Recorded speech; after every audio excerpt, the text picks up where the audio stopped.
স্বামী বিশুদ্ধানন্দজি যখন প্রথমবার মা শারদার দর্শন পেলেন, অর্থাৎ মাকে দেখতে তিনি যখন প্রথমবার জয়রামবাটি গেলেন, সেই অভিজ্ঞতা উনি আজীবন ভুলতে পারেননি।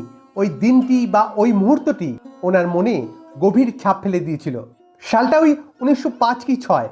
ওনার বয়স তখন 22-23। কলকাতায় থাকেন। কলকাতা থেকে জয়রামবাটি তিনি একা মায়ের কাছে যাচ্ছেন এই প্রথমবার। এর আগে তিনি কখনো মাকে দেখেননি, মায়ের কথা শুনেছেন মাত্র। তাই জন্য তিনি অনেকটা সংকোচ বয়ে নিয়ে যাচ্ছেন ওনার সাথে। প্রথমত তিনি কলকাতায় থাকেন, ওরকম একটা পল্লী গ্রামে গিয়ে তিনি কিভাবে মানাবেন, এইটি একটি প্রশ্ন। যদিও ওনার জন্ম হুগলি জেলায়, কিন্তু অনেকদিন হয়ে গেল কলকাতায় থাকেন।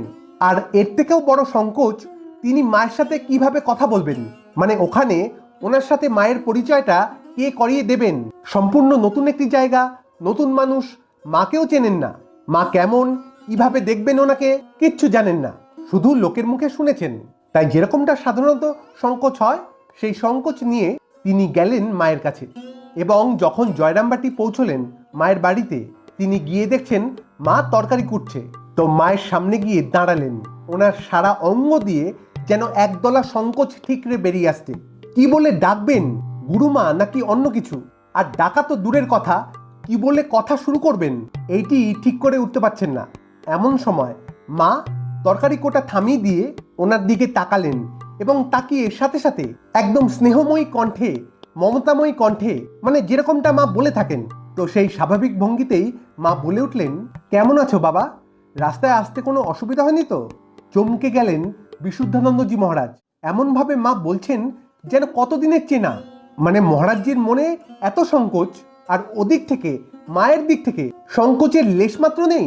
এবং আরও একটি বিষয় যেটি ওনার মনে ধাক্কা দিয়েছিল, সেটি হলো মা বলছেন, কেমন আছো বাবা?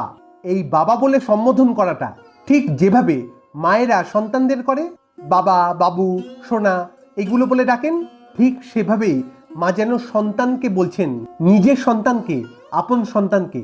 এর আগে দেখেনি তাতে কি, কিন্তু আমার সন্তান তো।